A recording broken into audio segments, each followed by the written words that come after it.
বন্ধুরা, মাতা লক্ষ্মী হিন্দু ধর্মের অতি এক দেবী, যা আমাদেরকে আশীর্বাদ প্রদান করে থাকে সুখ, শান্তি, ধন, সম্পদ ও সমৃদ্ধির। বন্ধুরা, হিন্দু ধর্মের পূজা অর্চনা ও জ্যোতিষশাস্ত্রের সাথে সাথে উপায়, টোটকা ও টোনাও প্রচুর পরিমাণে কার্যকর হয়ে থাকে জীবনে। বন্ধুরা, বাস্তু দোষ দূর করার হোক এবং জীবনের সফলতাকে নিয়ে আসা হোক এবং নানা প্রকার যে গ্রহর ফের সেটিকে কাটানো হোক, নানা প্রকার দিক দিয়ে যে ছোট ছোট উপায় বা টোটকা নানা রকম পৌরাণিক গ্রন্থে উল্লেখিত আছে, তার মধ্যে একটি বিশেষ বলা হয় যে 7 দিনের মধ্যেই আপনার ভাগ্যের চাকা হুড়মুড়িয়ে ঘুরতে থাকবে। মা লক্ষ্মী দেবীর আশীর্বাদে কোনোদিনও ঘরে অর্থনৈতিক উন্নতি ও ধন দৌলত সুখ শান্তির কমই হবে না।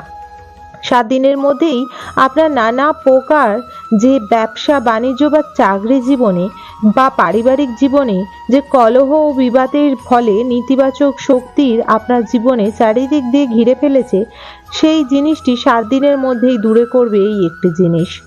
বন্ধুরা, 7 নাম্বার আমাদের হিন্দু শাস্ত্রে কিন্তু অনেক বড় একটি নাম্বার বা অনেক শুভ একটি নাম্বার। বিবাহতে 7টি বচন নেওয়া হয়, বিবাহিত 7টি পাক যে হয় সেটি ঘোরা হয় এবং এছাড়া 7 সংখ্যা নানা কাজেই আমাদের সনাতন ধর্মে লেগে থাকে। যেমন মা লক্ষ্মীর ঘরতে 7টি বেল্ল পত্রর সাথে 7টি কিন্তু আম্র পল্লব দিয়ে আসা হয়। বন্ধুরা, এছাড়া 7টি ফল নিবেদন করা হয় এবং কাউকে 7খানা দান করলে জীবনে অনেক পুণ্য পাওয়া যায়। এরকম বিভিন্ন অনেক উপায় ও টোটকা রয়েছে, যেটি 7 নম্বর। তাই আপনাকে নিতে হবে 7টি লবঙ্গ ও 7টি এলাচ। বন্ধুরা, জীবনে নানা প্রকার কষ্ট ও সাধনার পরও জীবনে যদি সফলতা না আসে এবং আপনার ঘরে সুখ শান্তির সমৃদ্ধি একদমই নেই, তার সাথে সাথে নেতিবাচক শক্তির ফলে আপনার নানা রকমের বহু চেষ্টার পরও কাজকর্ম ভেঙে যাচ্ছে বা দীর্ঘই হচ্ছে না, তাহলে আপনি অবশ্যই এই একটি ছোট্ট টোটকা করেই দেখতে পারেন। এর ফলে জীবনে প্রচুর পরিমাণে সফলতা লাভ হয়। আর্থিক যে অনটন দিক থেকে আপনার জীবনে নানা রকম সমস্যা দেখা দিচ্ছে, সেটিও দূর হয়ে যায়। তার সাথে সাথে জীবনে চলার পথে অনেক বাধা বিপত্তি থেকে দূর হয়। এছাড়া বলা হয় যে বাড়িতে যদি প্রতি শনিবার ঝগড়া ও বিবাদ লেগে থাকে, তাহলেও কিন্তু বোঝা যাবে যে এতে ঘর সংসারের উপর নেতিবাচকের শক্তির প্রভাব রয়েছে বা কারোর কালো কার্য, যেগুলো কালো জাদু বলে, সেগুলি রয়েছে। জীবনে চাকরিতে সাফল্য আনতে এবং ব্যবসা জীবনে বড় একটি পথ অতিক্রম করার জন্য এই কার্যটি অনেক অনেক ভালো। বলা হয় এটি শুক্রবার বা বৃহস্পতিবার করতে পারেন। এর ফলে আপনি সর্বদা ইতিবাচক শক্তি ঘরে বিরাজমান করবে। এর ফলে আপনি সর্বদা পজিটিভ এনার্জি বিরাজমান করতে পারবেন। এর জন্য আপনাকে লাগবে একটি জিনিস, যেটি হলো এলাচ, আর একটি জিনিস যেটি হলো লবঙ্গ। এটি রান্নাঘর থেকে নিলে হবে না, এটিকে আপনাকে নতুন ও শুদ্ধ কিনে নিয়ে আসতে হবে। 7খানা নিতে হবে এলাচ ও 7টি লবঙ্গকে নিয়ে বৃহস্পতি বা শুক্রবার দিন একটি মাটির পাত্রে বা তামা বা যে কোনো একটি পাত্রের মধ্যে আপনাকে এটি রাখতে হবে। তারপরে এর মধ্যে ওম মহালক্ষ্মী নমো নমঃ, ওম মহালক্ষ্মী নমো নমঃ, ওম মহালক্ষ্মী নমো নমঃ এই মন্ত্রটি 3বার বলে 3বার গঙ্গার জল ছড়িয়ে দিতে হবে এবং তারপরে আপনাকে করতে হবে একটি কার্য। এর মধ্যে দিতে হবে সামান্য সিঁদুর ও সামান্য চন্দন দিয়ে এর মধ্যে একটি পুষ্প অর্পণ করে মা লক্ষ্মীর চরণের কাছে রেখে দেবেন। তারপরে যেমনি নিত্যদিনের সেবা করা হয় সেভাবে নিত্যদিনের সেবা করতে হবে এবং তারপরে এটি বালিশের মধ্যে রাখতে হবে।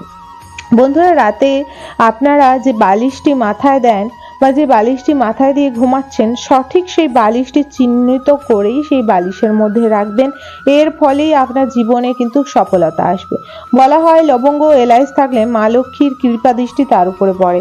তাছাড়া লবঙ্গ যদি কারো বালিশের তলায় থাকে, তাদের কোনো প্রকার যে বাজে স্বপ্ন আসা বা স্বপ্নতে কেউ খুব ভয় পেয়ে যাওয়া, সেগুলো আসে না।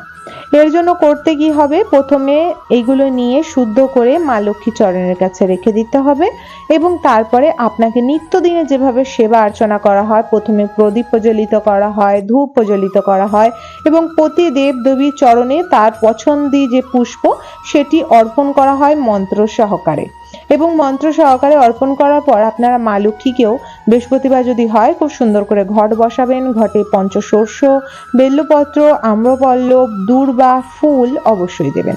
তুলসী পাতা মা লক্ষ্মীর পূজা ও বাবা মহাদেবের পূজায় একদমই মানা রয়েছে, সাথে গণেশজির পূজাও কিন্তু তুলসী পত্র একদমই নিষিদ্ধ করা রয়েছে শাস্ত্র অনুসার।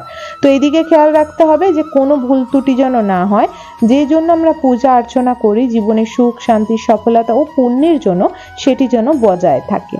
এবং তারপরে আপনারা তার মধ্যে একটি 1 টাকার কয়েন দক্ষিণা স্বরূপ দেবেন মায়ের কাছে, মা লক্ষ্মীর কাছে, এবং খুব ভালোভাবে পূজা করবেন। চেষ্টা করবেন মাকে এই দিন কিছু মিষ্টান্ন ও ফল প্রসাদ স্বরূপ অর্পণ করার, এবং তারপরে ধূপ দ্বীপ জ্বালিয়ে নিত্যদিনের সেবা করার পর আপনারা ওই সিংহাসনের সামনেই বসে আপনারা হাতে একটি পুষ্প, একটি বেল্লপত্র, একটি দূর্বা ও সামান্য একটি ধান নিয়ে হাতের মধ্যে 108 বার ওম মহালক্ষ্মী নমো নমঃ, ওম মহালক্ষ্মী নমো নমঃ মন্ত্রটি বলে ওই মা লক্ষ্মীর চরণের কাছে এটি দেবেন। এবং তারপরেই আপনারা ধূপ দ্বীপ দেখিয়ে শঙ্খ বাজিয়ে কিছুক্ষণের জন্য সরে যাবেন এবং মায়ের কাছে প্রার্থনা করবেন আপনার যে সমস্যা আছে সেটি দূর করার জন্য। এবং তারপরে আপনি একটি কার্য করবেন, পূজা যখন সম্পূর্ণ হয়ে যাবে হাতে 3 বার তালি দিয়েই প্রসাদ তুলতে হয়। এবং তারপরে যখন আপনি প্রসাদ তুলবেন, তখন আপনি প্রসাদ তোলার পর আপনি সেই যে পাত্রটির মধ্যে রেখেছেন লবঙ্গ এবং এলাচ সেটি নেবেন। পারলে আপনার ঘরে যদি শালু কাপড় বা কোনো ধরনের লাল কাপড় থাকে, তার মধ্যে ওম মহালক্ষ্মী নমো নমঃ লিখে লাল কালি দিয়ে তার মধ্যে এই 7টি লবঙ্গ এলাচ রাখতে পারেন। এবং তারপরে এটা আপনি যে বালিশে শোন সেই বালিশের মধ্যে রেখে দেবেন। খেয়াল রাখতে হবে এই বালিশের মধ্যে আপনি ভুল করেও পা দিতে পারবেন না। এটি আপনি সারা জীবনের জন্য আপনার বালিশে রেখে দিতে পারেন। এর ফলে দেখবেন আপনার জীবনে যে সফলতা, যে উন্নতি, সেটি দেখার মতো। কিন্তু এই উপায় ও টোটকাটি ঘরের বাইরের কাউকেই বলা যাবে না, এটি কারুর কালো নজর। বন্ধুরা, এই টোটকা উপায়টির উপর বিশ্বাস রেখে অবশ্যই করুন বৃহস্পতিবার ও শুক্রবার, এবং অবশ্যই কমেন্টে জয় মা দেবী লক্ষ্মীর জয় লিখে যান। এতে ধন দৌলত সুখ শান্তি সমৃদ্ধির আশীর্বাদ মার থেকে অবশ্যই পাবেন। বন্ধুরা, অবশ্যই একটি লাইক করে দিয়ে যাবেন মা লক্ষ্মীর জন্য। আপনাদের কেমন লেগেছে ভিডিওটি অবশ্যই বলবেন। অবশ্যই চ্যানেলটিকে সাবস্ক্রাইব করে দিয়ে যাবেন আপকামিং পুজো পাঠ, তন্ত্রকথা, জ্যোতিষশাস্ত্র, বাস্তু টিপস, টোটকা ও উপায় দেখার জন্য।